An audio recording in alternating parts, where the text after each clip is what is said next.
Good morning. My name is Veronica Picamandael and I'm going to report about literature.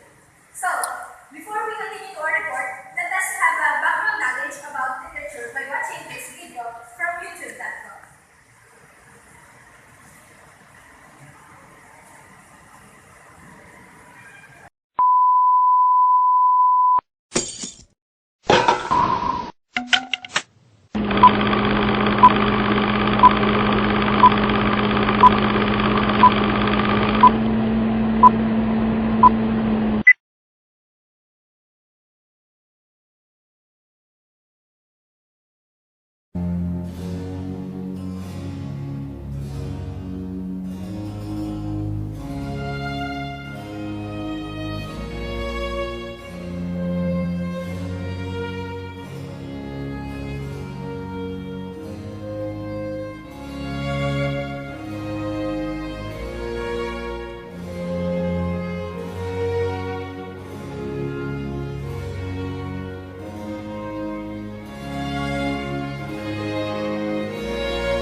William Shakespeare. This is entitled, The World is Too Much With Us. The world is too much with us, late and soon. Getting and spending will waste our dollars. We will be seeing nature that is ours. We will giving our hearts away, a sword. The sea that bears her bosom to the moon. The wind that will be holding at all hours. And our father now, like sleeping flowers. For this, for everything, we are out of tune. It moves us not. Great God, I'd rather be a pagan suckle than a field born.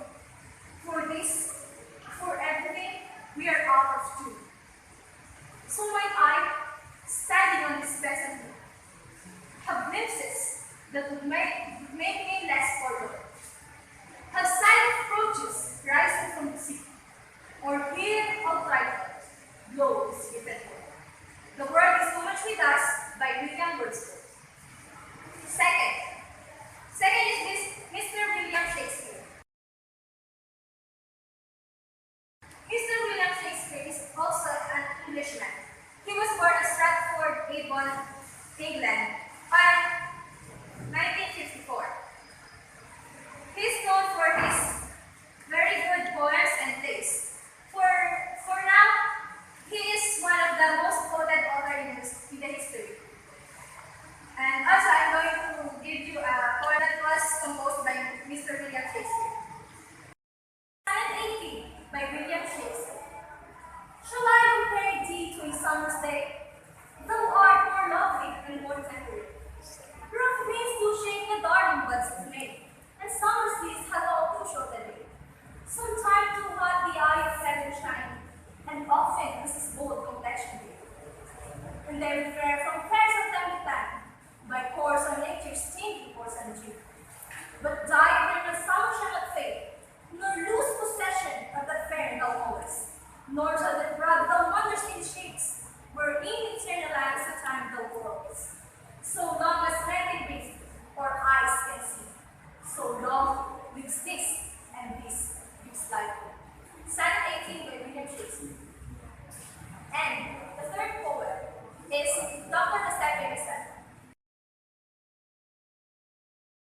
We all know that Dr. Giuseppe Rizal is our national hero here in the Philippines. He was born on Calamba, Philippines on June 19, 1861.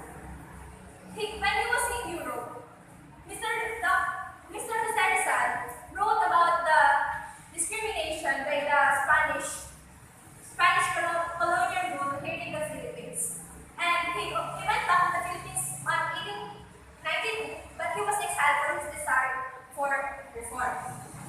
And on December 30, 1892, he was shot for his case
outlook in life with a clear or better understanding for him or herself.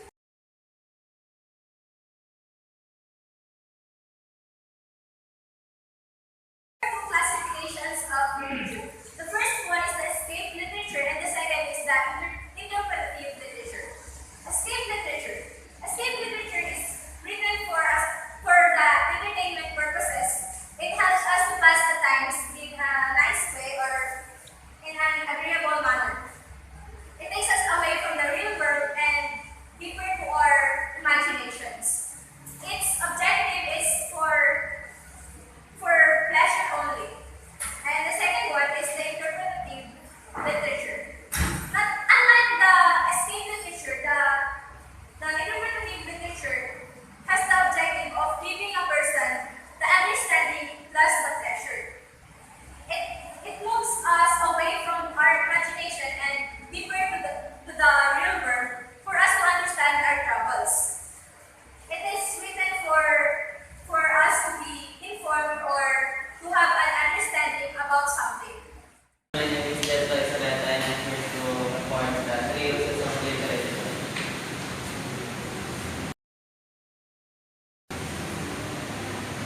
The moralizing literature, propaganda literature, and psychological continuum of the individual therapeutic value.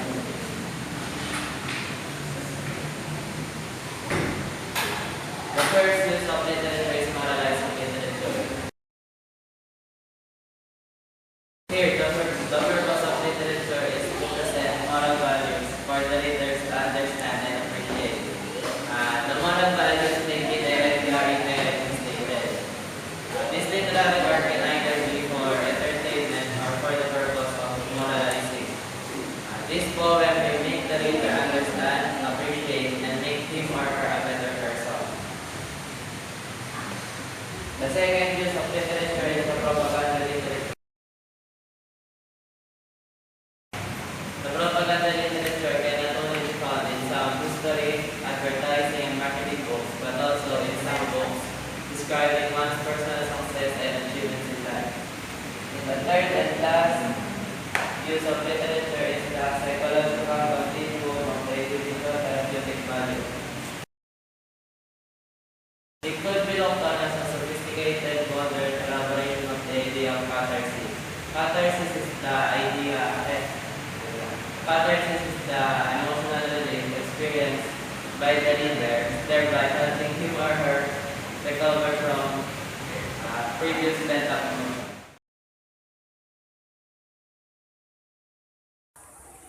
Good morning. My name is Arnold Sarmiento. My topic is elements of poetry. Good morning. Poetry is the universal language almost ancient. And is a most challenging poet pagsusulat. Kasi, masasabi natin challenging kasi ito yung mapapaisip pa talaga dito na napakamalalalang salita para i-interpret mo yung mga ibig sabihin ng nais mo yung parating sa mga mamabasa. Ito, meron itong may mga elements ito. Ang una ay denotation and connotation. First one is denotation. Denotation is the literal meaning came from dictionary. Example, house. House is at tirahan, kung saan tayo tumitira yung mga tao, even yung mga aso. Then, connotation. Connotation is a meaning na parang in-event ko lang yung meaning. Depende sa makita mo. Halimbawa na lang na sa politika, buhaya. Buhaya, ibig sa denotation, buhaya sa animals. Then, buhaya sa politiko ay parang nauubuhan ng pera, orat. Then, next is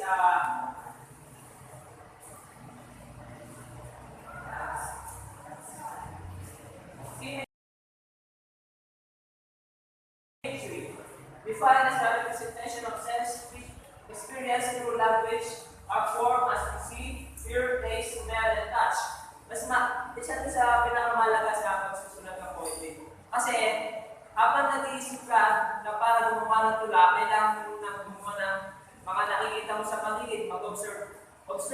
Paano yung mga naririnig mo, nalalaman mo, pwede ka itong gumawa ng idea kung paano magsulat ng salita ng poetry. Then next is figurative language.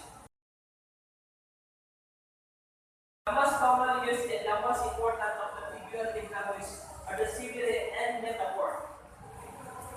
There, the only distinction between them is that simile, the comparison expressed by the use of some word or phrase such as like, as that, similar to the symbol or shape. In a metaphor, the comparison is implied and is figurative. The term is substitute for identify with the literal term. Dito naman, para magko-compare ka ng mga salita na may magkakaiba ng meaning. Na parang may interpret niya sa tula, kung paano mo ikukumpara yung isang talon doon sa ikalawang talon doon, na para maibigay mo yung ignize mo yung parating. Reading the meter. Our appreciation of reading the meter is rooted even deeper in our love for physical repetition. Reading the meter. Dito, natin masasabi kung paano magagawa ng tula. Ang isang tula ay kailangan mayroong tono o accent sa pamamagitan ng mga taludod. Halimbawa na lang itong tula dito.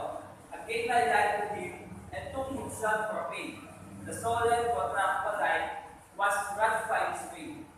Masasabi natin doon yung reading the meter, yung tono ng pagsasalita sa last term ng bawat taludod. Ayun. Then next is meaning and idea. Meaning of a poem is the experience it expresses. The total meaning is the idea in a poem which is only a part of the total experience it communicates. Meaning and idea. Dito mo, kailangan sa paggawa nito, kailangan makikita yung balong ng isang tula. Kung gaano kalagay ito sa mga mambabasa. Meaning idea, meron siyang prose meaning, then the total meaning.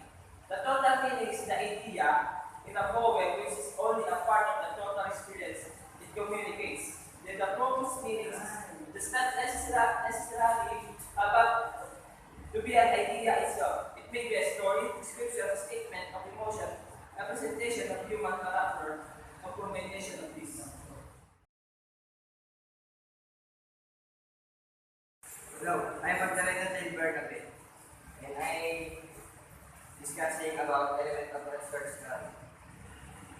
As I mentioned earlier, literature can be classified as escape and interpretative literature. It becomes interpretative as it illuminates some aspect of human life or behavior. Story has a certain element, plot, character, theme, simony, and irony, language, and style. First is plot. It is the sequence of incident or event of which a story is composed. In a short story means arrangement of action. Next is the character. It is more than visual than reading for a plot. It is much more complex, varied, and ambitious. All short stories are focused on or involved in just one character. Next is theme. It is the controlling or the central insight in a literature work. The equivalent of the theme, literature, and combined art is the subject in paintings, sculpture, and music. Symbol and irony.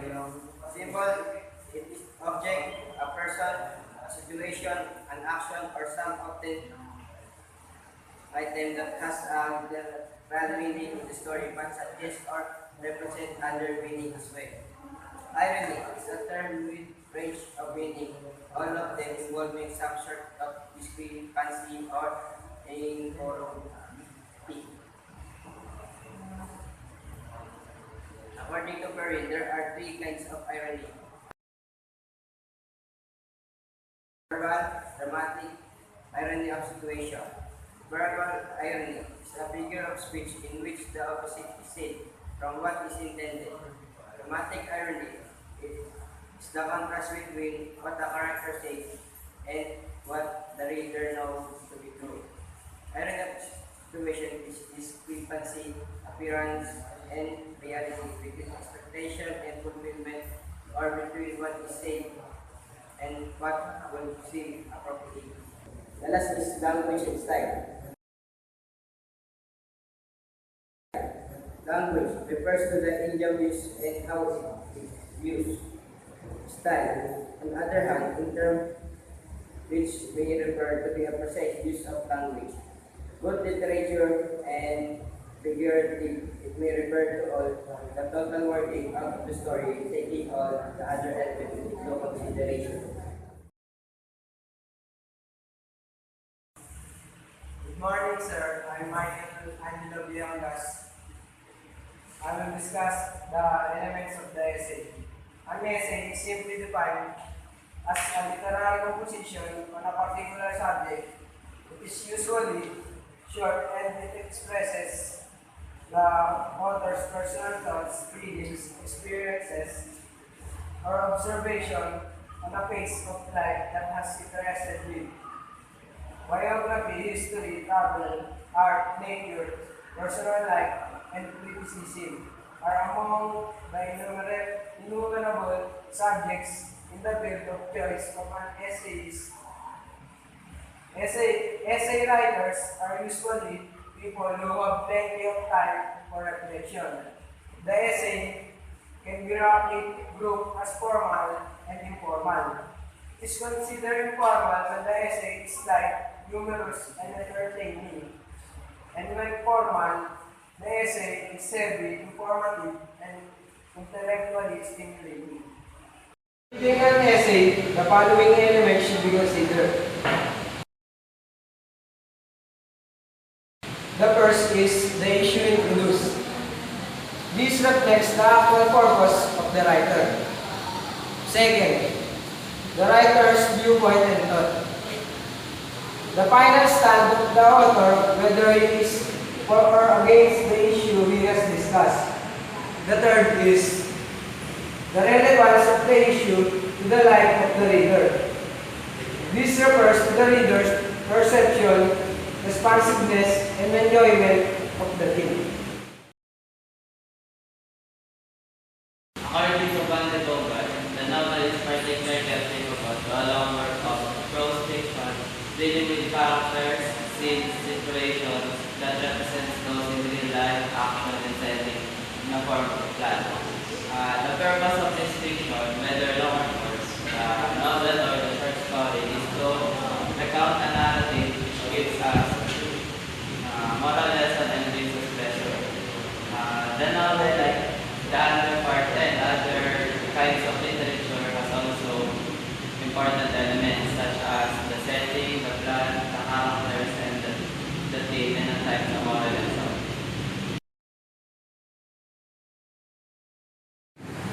The first element of the novel is the setting. It covers the time, the place, and the background of the story. It involves not only the geography but also the entire climate of the habits, beliefs, and values of historical period or particular region. The second element of the novel is the plot. It is the skeleton or the framework which gives shape and proportion to the novel. It could be it can also be described as the story itself. The actual events or happenings in the story, and the conflict is the most important part of the plot.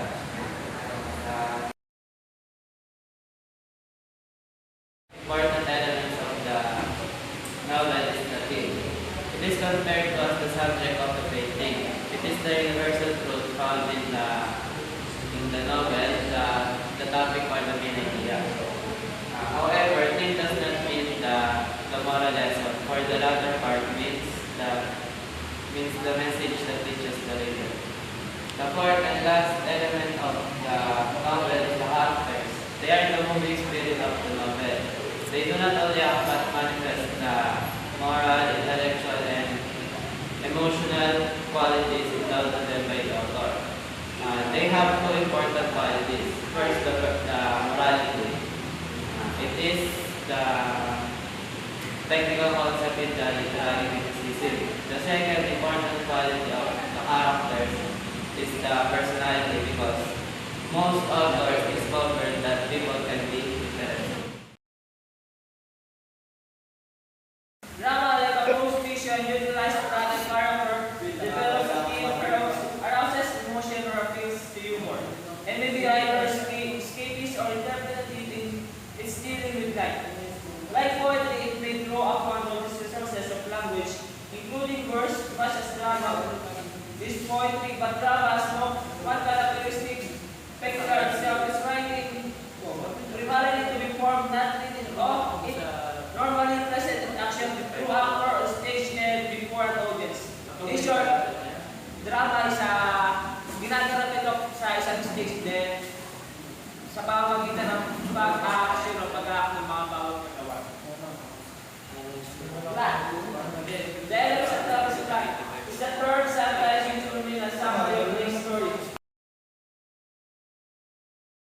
Ito para yung ito na yung buod ng yung story ng drama. Character siya important. Siya isa pinakamalagay sa drama kasi siya yung gaganap at mag-a-act ng sa mga scene.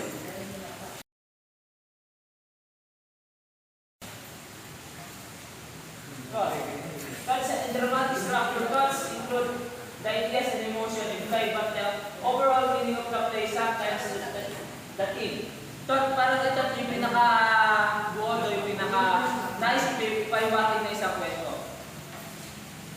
Language dialogue. It means expressing the character and the thoughts dramatically. Parang ito na yung dito mo malalaman kung ano yung ibig sabihin ng mga sinasabi nila yung sa pamamagitan ng language. Kung paano nila i-interpret yung mga scene na dapat nilang gawin. Prose dialogue may be naturalistic or rhetorical. Naturalistic dialogue is an actual with people talk. Rhetorical dialogue is popularly described as a high flown, florid, and oratorical. Verse dialogue may use the convention of poetry for the purpose of drama. Theme, especially the theme, it was a story with conviction about the real world reality and may be stated in overall several ways. Theme, para ano yan yung tema sa Tagalog. Ito na yung para siya na yung malaman mo na yung theme, malalaman mo na isang kwento. Para ito yung isang pinakamahalaga sa isang drama dahil siya yung magbibigay na idea kung ano ba talaga yung nangyayari sa isang drama o storya. Importance of reading literary works. Literary works of art like poetry, stories, novels, and plays are worth reading for they not only entertain us or give pleasure. From some of the characters of the stories or novels, we learn moral values that can improve our life. Reading literary works help us acquire knowledge and information, particularly the individual's progress and achievement, thus serving as inspiration. Sa literary works, makakakuha tayo ng aral sa ating buhay at may apply din natin ito sa ating buhay. Good morning. Ito ang mga first, what is drama? Ano ba?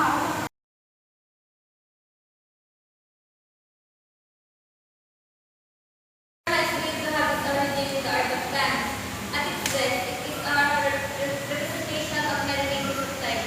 There are many other definitions of drama, and one of those is given by the Average Oxford Dictionary, which defines drama as a composition in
Hindi ko nakalala si Sen, Norwegian dramatist na nagbigay ng immense influence sa development ng modern drama. The last two decades of the 19th century and the first half of the 20th century witnessed a great variety of trends. There was a brief revival of romantic fantasy in France. Symbolism was carried with greatest views. Expressionism appeared in Germany after World War I. Comedy was originated in England and the United States. French Impressionism made a small showing in the theater. Poetic drama reached new heights in England, Ireland, France, Spain, and the United States. Good morning, sir. My name is Melvin Sagonya and my topic is Oriental Drama.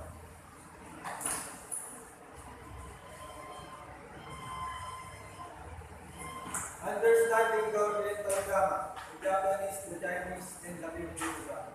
In particular, will help us appreciate Asian heritage, culture, and civilization more. There are kinds of Chinese drama. Bunpanchi, which is the oldest, Sinpanchi, which is civil military, Bunmichi, which is modern. And the Japanese drama is No Place, which is the oldest, Yorori Place, Puppet, Kabuki drama, which is most popular. Like Western drama, the drama of Asia originated as an elaboration of liturgical practices. Eastern drama, in general, is based on the concept of Samhita or Samhita. Ito yung triple art of music, dance, and poetry. Used into single and distinct entity. The emphasis is on performance rather than on the intellectual significance of the subject matter. Western influences began to be felt in the Asian theater, resulting in the nature of an assimilation. Realistic presentation in favor of abstraction and symbolism.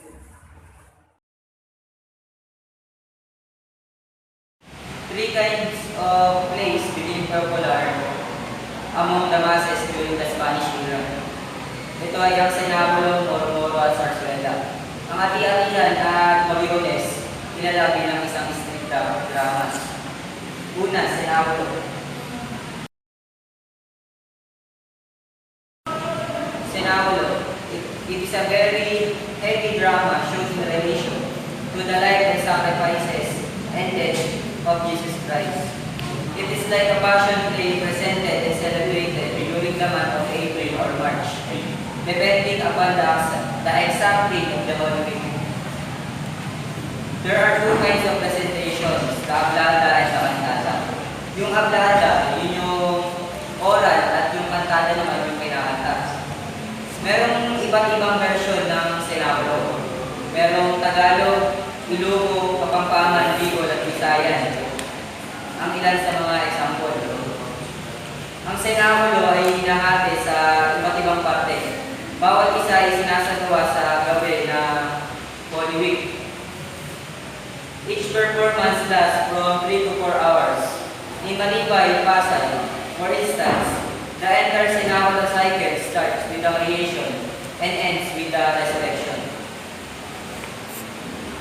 The Senabulo or Passion Play is performed before the villagers in an open space, usually the church patio, at one end of which a platform is usually erected. The audience provide their own bench and would come for 9 nights to complete the serial. They come, it appears, for a chance to upload their favorite biblical characters and to woo the Roman centurion. They come to witness the crucifixion or the resurrection when Christ ascends from the open tomb, to be greeted with as much cheering, fireworks, and vigorous playing of a small town band. Pangalawa ay ang Moro-Moro. It is a cloak and dagger play depicting the wars between the Christian and the Muslims, kung saan pinapakita yung lagi ang Christian bilang panalo. The first Moro was written by Father Jeronimo Perez at isinagawa sa Manila noong 1637 to commemorate Governor General Consuegra's victory over the Muslims of Mindanao. Since then, it has become the favorite play of the people, especially during town fiestas.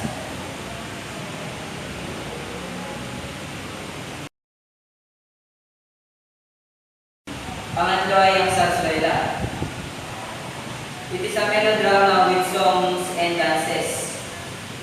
Para ipadama sa mga manonood ang iba't ibang emosyon tulad ng love, fear, grief, sorrow, o kahit anumang emosyon na reaction mula sa kanila. The musical part of the Zarzuela has given much opportunity for creativity and appreciation of the audience until the revolt in Cavite in the year 1872. It is played by 20 to 25 professional Zarzuela artists. The Zarzuela is a musical comedy. Nagsulat din si Rizal ng Zarzuela at pinamagatan itong Punto al Pasig o translation ay Beside the Pasig. Ito ay isinagawa sa Ateneo de Manila noong December 8, 1880 on the occasion of the celebration of the feast day ng Immaculate Conception, patron saint ng Colegio nila. At the beginning of the American rule, the Moro was replaced by the Zarzuela. The memories of the Philippine Revolution were still fresh in the minds of the Filipinos, so the early Zarzuelas were nationalistic in theme and plot. Ilan sa mga Zarzuela na ginawa ay ang pag-ibig sa tinubuang lupa ni Pascual Poblete, Tanikalang Ginto ni Juan Abad, Malaya ni Thomas Emilio, Kahapon, Ngayon at Bukas ni Aurelio Tolentino at Walang Sugat ni Severino Reyes. Ito ay ang mga zarzuelas na naging popular sa nakararaming taon. They were so nationalistic that the American authorities banned them. Si Poblete at Tolentino, dalawang nagsulat ng zarzuela, ay ikinulong dahil doon.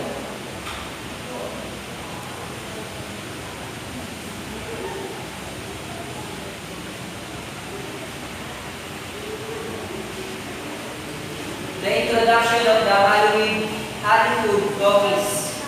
Talkies, ibig sabihin talking pictures. Noong 1930, marked the eclipse of the Filipino theater. Like the Moro, the Zarzuela, vanished as a popular theater art because the people patronized the American movies. Pero hindi ang hati-hatihan sa Inacolo at Coriones na nanatiling pinapalabas hanggang sa ngayon. Noong 1905 hanggang 1930, ito ay ang golden age ng Zarzuela sa Pilipinas. Worthy to mention ay ang organisasyon ng Zarzuela Foundation of the Philippines ni Miss Imelda R. Marcos at ni Mr. Teodoro E. Valencia na bumuhay at nag-develop ng partikular na theater ngayon. The foundation successfully revived one of the pre-war Zarzuela favorites, Walang Sugat, ni Severino Reyes. The revival of the old Zarzuelas, however, according to the organizers of the foundation, is just a beginning. A looking back into the cultural past in preparation for the next step, which is to produce new works relevant to the present. Ang pangapat ay Morones. Pamilyar tayo sa Moyon Festival na sinasagawa tuwing Holy Week sa Marinduque. Ito ay isang Lenten ritual na mahulay at talaga namang unique. Morion, ibig sabihin ay mask or visor, which is the top part of the medieval Roman armor covering the face. It is the mask curve from the wood, which is the focal point of the Moriones celebration. Ang climax ng Morion Festival ay yung pugutan ceremony na isinasagawa sa hapon ng Easter Sunday. This part of the celebration is held on the dry river fed outside Bawak. Dito, the local residents chose Longinus, who at the time of Pilate drove his spear into the side of Jesus Christ and as he hung from the cross. Ayon sa alamat, nung si Longinus ay bulag at nung mapataan ng dugo ni Jesus Christ, ito ay muli nakakita. When Christ resurrected, Longinus was the first to proclaim his divinity. He went all over the town proclaiming the miraculous recovery of his sight and professing belief in the man who called himself Jesus Christ. Dahil dito, si Longinus ay ipinahuli at ipinapatay sa pamamagitan ng pagdugo. Men participate in this ritual and go about the streets of Marinduque as Morions. They perform this as an act of penance or thanksgiving for some favor granted in the past. Long before the week of celebration, the participating men po would be hard at work preparing their mass for the festival. Natiya is a pagan ritual which has become an annual affair that the natives look forward to with great expectation. It is the most extravagant fiesta in the Philippines, celebrated in Calibo, Aklan, the 3rd Sunday of January, in honor of Infant Jesus.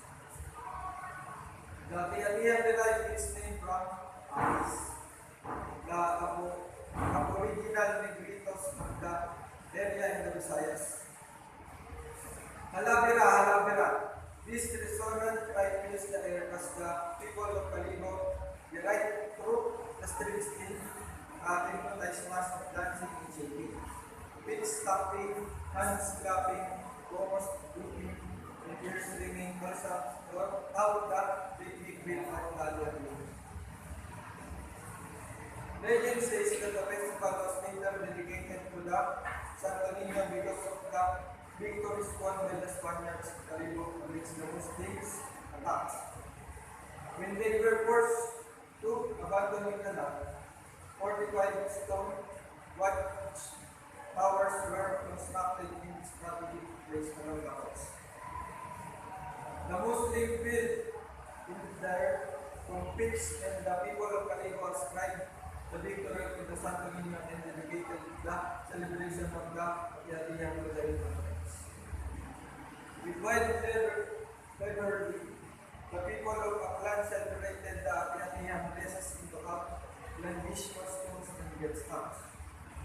This naked madrigras binds the participants dressed in improvised attires of leathers, coconut shells, and palm fronds. As they imitate in their own way the garnished tribal costumes and dance. Modern Philippine drama.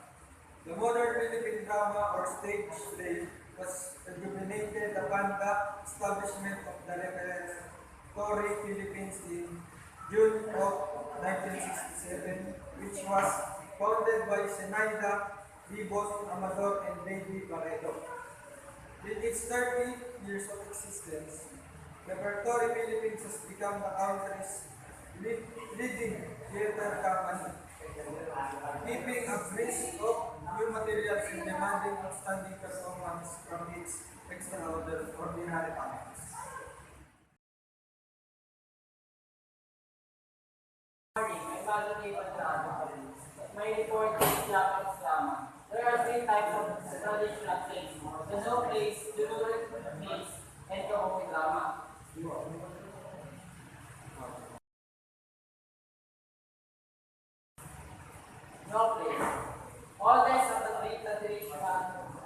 or for Japanese drama. Long plays are poetic statements of history, love story, war story, and legends. It is performed by mass actors. It's usually accompanied by music, dance, and choral speaking. Long plays are classified into those with 1 or 2 acts according to the structure. Dramatic long play are dribno according to that. Dito sa Pilipinas, may isang ginawang long play, ang paglalakbay ni Sisa, na inano ni Amelia Capella Bonifacio sa Bulagang Katimpala ng Cultural Center for Philippines noong 1981. Ano ba yung video dito? Let us watch this video.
It is a puppet drama. It enjoyed great popularity between 1650 to 1730. This drama involves puppet manipulation to a higher level involving complicated skills. It is arose from the collaboration of puppeteers attached to the shrines where they perform scenes from the Buddha and Shinto. Legends. The puppets, about 3 feet tall, are each manipulated by as many as 3 men. Movements of the tongue, finger, joints, and eyelids are possible. Let's watch this video.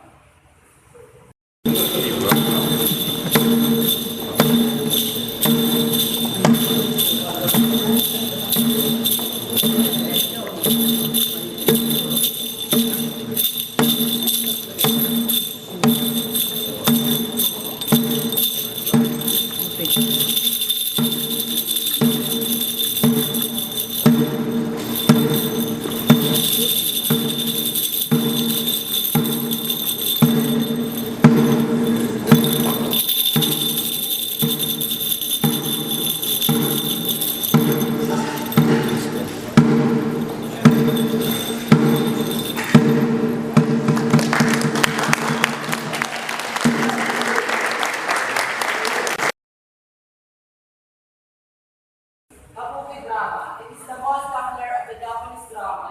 It is originated at the end of 16th century. Although, it incorporates some of the highly stylized dance and the stationary and realistic poses of the theater. Sa kabuki drama naman, exaggerated yung yung pag-play nila, tapos may makapal na makeup na parang nagiging maska. Let us play this video.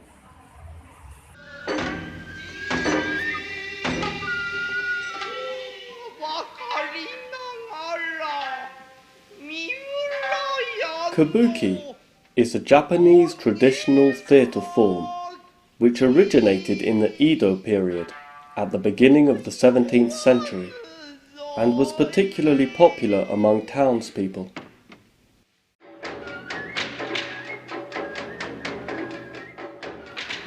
After 1868, when Japan opened up to Western influences, actors strove to heighten the reputation of kabuki among the upper classes and to adapt the traditional styles to modern tastes. Today, Kabuki is the most popular of the traditional styles of Japanese drama. 見苦しいやつがうせおってな。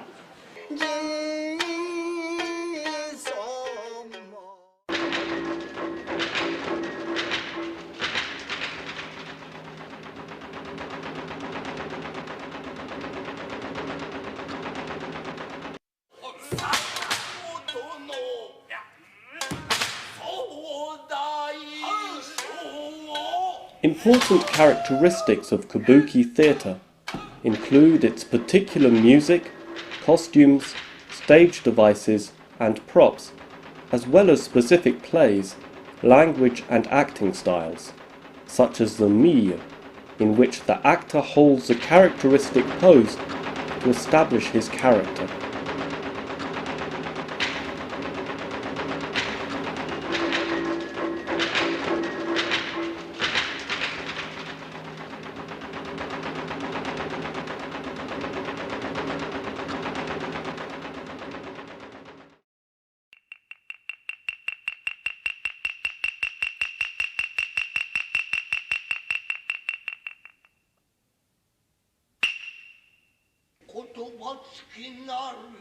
Originally, both men and women acted in kabuki plays, but eventually only male actors performed the plays, a tradition that has remained to the present day.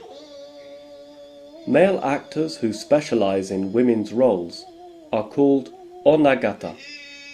Two other major role types are aragoto, rough style, and wagoto, soft style. The actors speak in a monotone voice and are accompanied by traditional instruments.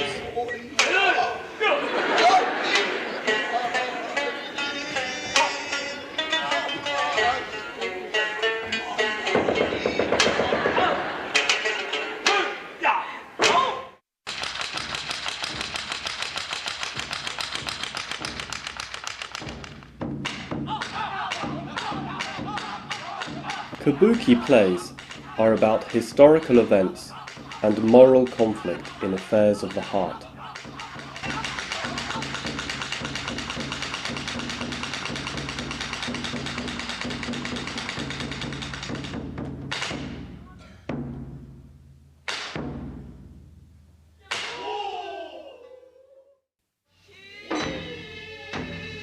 The kabuki stage is equipped with several devices, such as revolving stages and trapdoors, through which the actors may appear and disappear.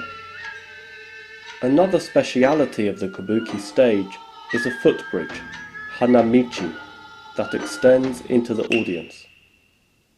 Keshi, the special makeup, provides an element of style that is easily recognizable, even by those unfamiliar with the art form.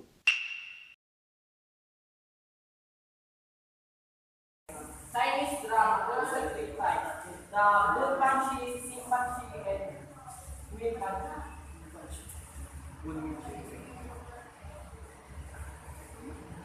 Bunpanchi. The oldest form of Chinese stage, it was patriotism and filial devotion. For this, its subject, music and action unite to play upon the emotion of the audience. Patriotism is, pagmamahal sa bansa at yung filial devotion ay pagkiling ng anak. Sinpanchi. This represents civil and military conditions. The difference between the Bunpanchi and Sinpanchi is not the libretto. The libretto is the dictionary defines libretto as a musical work not intended for the stage. And last is Bunminshi. Bunminshi is also known as the modern play. Colloquial dialects are allowed in the Bunminshi instead of Mandarin, the dialect of Peking which is accepted speech on the stage as well as the nation. Yung Bunminshi, ibig na Mandarin ang pwede rin namang colloquial words.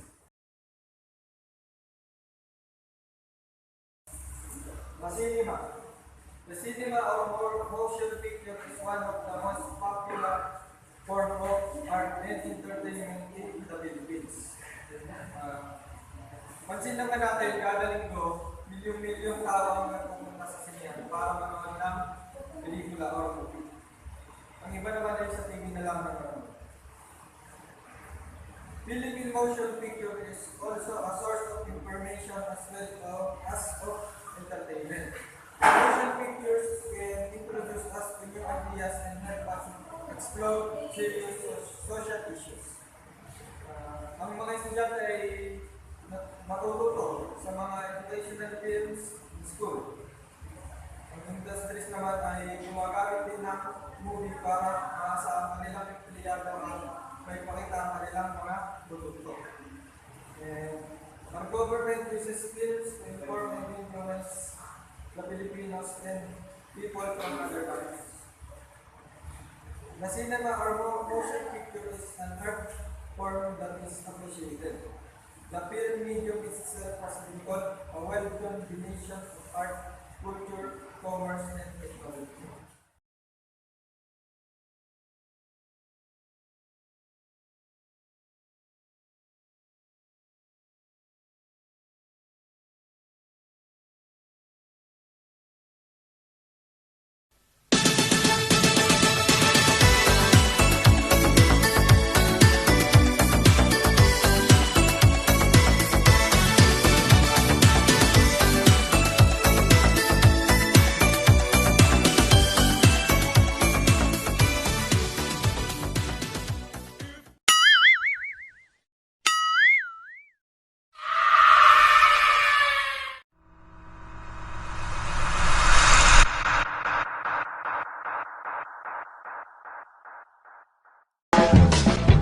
One look and then yung iba na malagkit, dumikit ang tingin ng mata.